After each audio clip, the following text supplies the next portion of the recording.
Last Friday, Sarah told me she was hosting a small, casual get-together.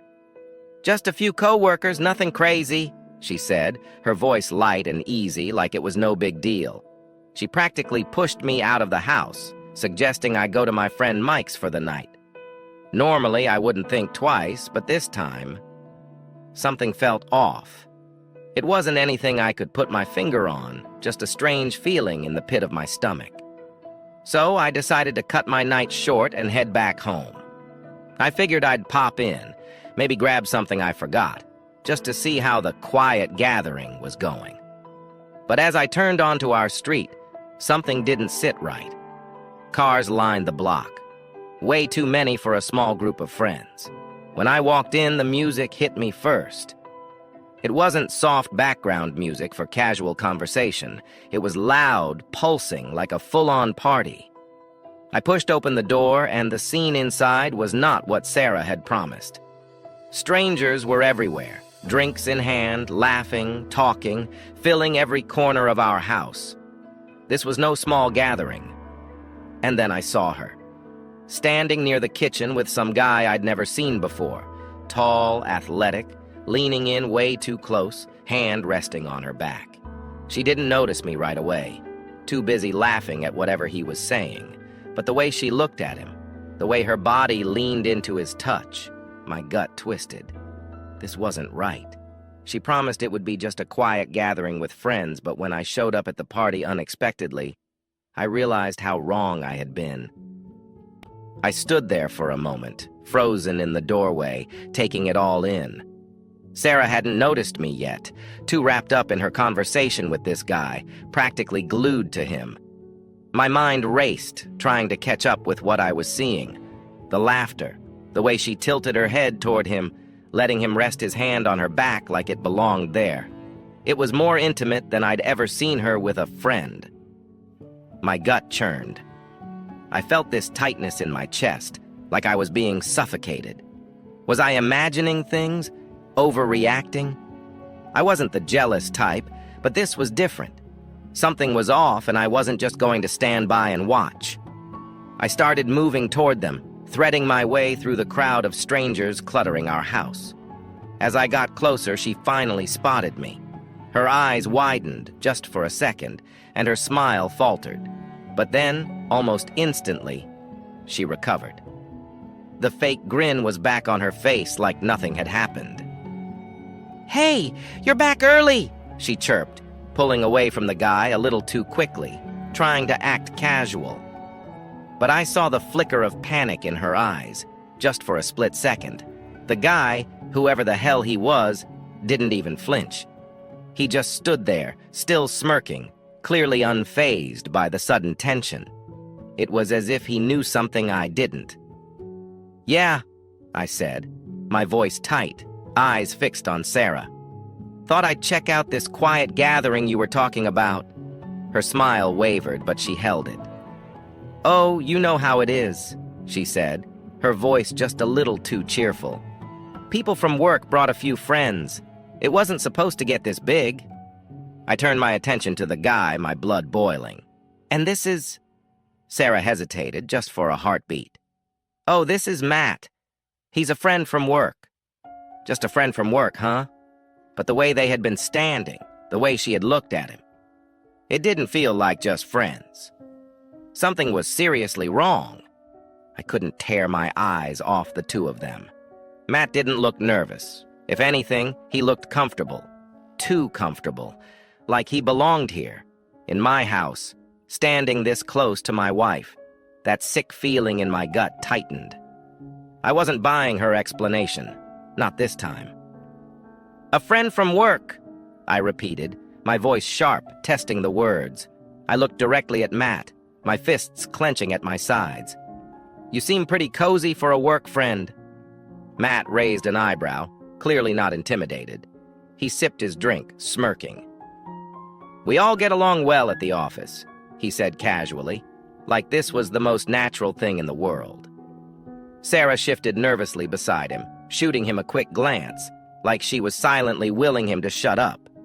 But it was too late. My mind was already racing, piecing things together. I noticed the way she stepped slightly in front of him, like she was trying to create a barrier between us. "Yeah?"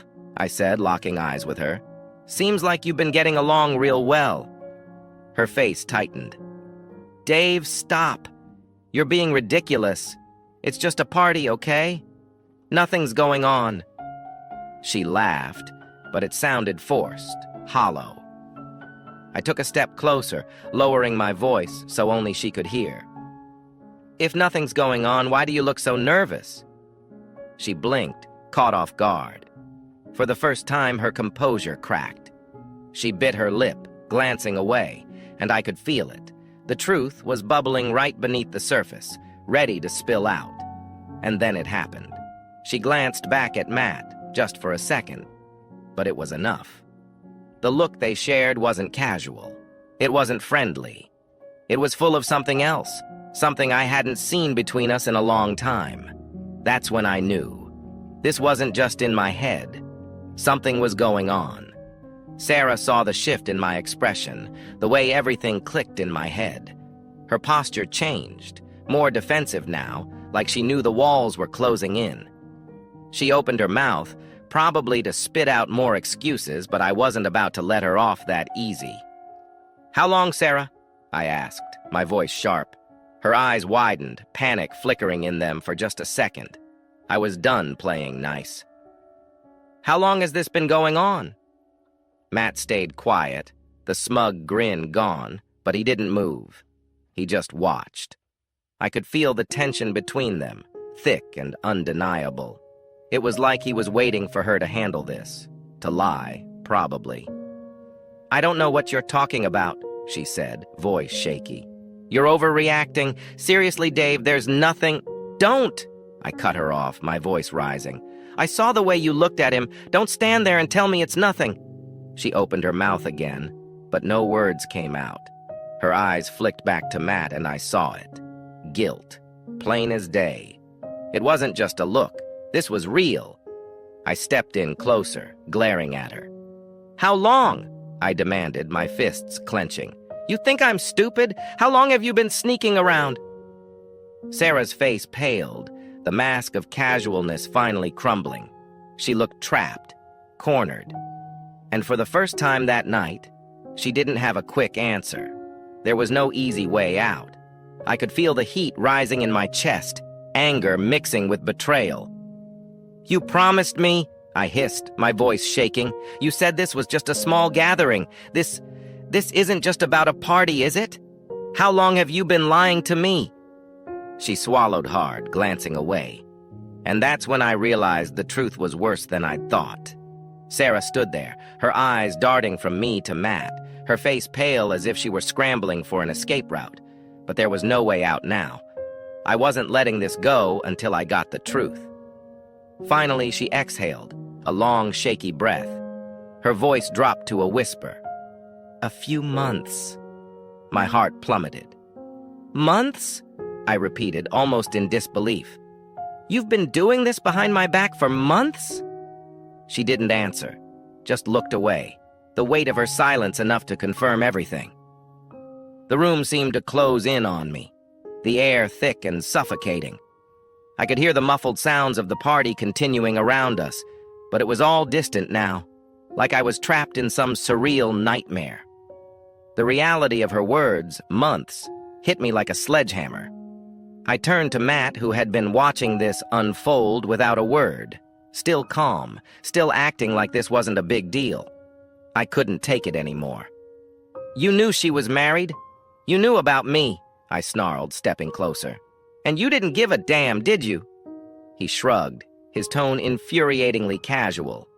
"Look, man, it's not that serious. Sarah and I were just having some fun. Nothing more than that." Fun. That word ignited something inside me. My blood boiled at the sheer disrespect, not just from him, but from her. This wasn't some casual fling. This was my marriage, my life. And to them, it was just a game. I turned back to Sarah, my voice shaking with anger. This is what you threw everything away for? A few months of fun? You betrayed me for this?" She flinched, But the guilt didn't come fast enough. She was still trying to hold on, still trying to make excuses. "Dave, I didn't mean for it to go this far," she stammered. "It wasn't supposed to be serious. I didn't want to hurt you." Too late, I thought. The damage was done, and there was no going back. Sarah's weak excuses only fueled the fire burning inside me. I couldn't believe what I was hearing. It wasn't supposed to be serious. The way she was twisting this, trying to downplay months of betrayal, was infuriating. She hadn't just broken my trust, she had shattered it. And now, standing here in front of me, she couldn't even own up to the destruction she'd caused. "It wasn't serious?" I spat, my voice rising. "You called cheating on me for months with this guy not serious? You've been lying to my face, acting like everything's fine, and now you expect me to just... What? Shrug it off?" Her face tightened, and for a moment I saw something. Maybe guilt, maybe fear. But just as quickly it disappeared, replaced by frustration. "Dave, I didn't want it to happen like this," she said, almost pleading. "But you've been so distant, so caught up in your own world, I felt invisible." My stomach turned at the manipulation in her words. She was trying to twist the narrative, making it seem like I was to blame, like her cheating was somehow my fault. "So what?" I shot back. "You felt neglected, and instead of talking to me, you decided to find comfort in someone else? That's your excuse?" She didn't answer. The silence between us was deafening, heavy with the weight of everything left unsaid. I glanced at Matt again. Still standing there, still smug. He wasn't the real issue here, though. It was her. She had let this happen. She had made the choice to lie, to betray me. And now, she stood there, trying to justify it like it was something inevitable. "You know what, Sarah?" I said, my voice cold, the last bit of patience in me gone. "I don't care about your excuses anymore. You made your choice. You didn't just cheat on me, you destroyed everything we had." Her eyes flickered with something, maybe regret, maybe realization, but it was too late. The damage was done. Sarah's face hardened at my words, but I could see the cracks forming in her mask. For a moment, it looked like she might break down, like the weight of what she'd done was finally crashing down on her. But instead, she crossed her arms, her voice sharpening. "You think this is all on me? That I'm the only one who ruined everything?" Her sudden defensiveness took me off guard. I'd expected regret, maybe even an apology. But this? She was still trying to shift the blame, and I wasn't having it. "Oh, I'm sorry," I said, my voice dripping with sarcasm. "You're right. I'm the one who let some random guy put his hands all over me in our house, at our party. Totally my fault." She glared at me, frustration flaring in her eyes. "You think I wanted it to get to this point? Do you even hear yourself? We've been falling apart for years, Dave. I tried talking to you, tried to make you see how distant you've been, but you didn't care. I was lonely." Lonely. That word echoed in my mind, twisting the knife deeper. I wasn't going to let her play the victim, not after everything she'd done. Lonely? And what? Matt here was your solution? You didn't try to fix anything, you went behind my back. If you were so miserable, you could have left. But instead, you chose to cheat. That's on you, not me. Matt stood silent, his smug grin now long gone. He wasn't part of the conversation anymore. This was between me and her. "I didn't want to hurt you," she said, her voice trembling now, but I could hear the weakness behind her words. "But I was hurting too. You stopped caring a long time ago." I felt the sting of her words, but there was no way she could twist this in her favor. "No, Sarah. You're not a victim. You had a choice, and you made it. And now you're trying to justify it like it's my fault. But this is all on you." For the first time, she didn't have a comeback. The reality of what she'd done seemed to finally hit her. But it was too late. The silence between us hung heavy, and for the first time I saw Sarah falter. The defiance, the blame shifting. It all seemed to drain out of her as she stood there, staring at the floor, her arms uncrossed and her posture shifted, no longer defensive, but lost. Like she had no idea what to say next. And honestly, neither did I. But the anger still burned in me. It wasn't enough for her to just stand there, looking regretful now that everything was out in the open. I needed her to understand what she'd done, to face the damage she'd caused, to acknowledge that she was the one who ruined everything, not me. "You don't get it, do you?" I said, breaking the silence. My voice was low, shaking with the weight of everything I hadn't said. "You didn't just cheat on me, Sarah. You broke me. You made me question everything, every moment, every word, every memory. And you stand there acting like it was inevitable, like I'm the one who pushed you into this." She looked up at me then, her eyes filled with something I couldn't quite place. Regret, guilt, maybe even fear. But I wasn't sure if it was fear of losing me or fear of facing the consequences. "I didn't mean for it to get this far," she whispered. "I didn't plan any of this. I was just... I don't know, I was lost. And Matt, he was there." I scoffed, shaking my head in disbelief. "He was there." That's all it took? Some guy showing up and giving her attention? You really expect me to believe that? That it just happened? She opened her mouth to speak, but nothing came out. She knew there were no more excuses, no more lies she could tell. And for the first time that night, she seemed to realize the weight of what she'd done. But it was too late. I took a step back, the finality of it all hitting me. "I'm done," I said, my voice quieter now, but firm. "You can keep your excuses, your guilt, whatever. I'm done with this." I turned to leave, and this time she didn't stop me. As I turned to leave, something in Sarah shifted. For the first time that night, she stepped toward me, her voice breaking through the wall of silence. "Dave, wait," she called, her voice desperate now, cracking like the mask she'd been holding on to for so long. But there was nothing left to say. I paused at the door, not because I wanted to, but because some part of me needed closure. I needed her to feel the weight of this moment, to understand that this wasn't something she could just walk back from with a few sorry excuses and a sad look.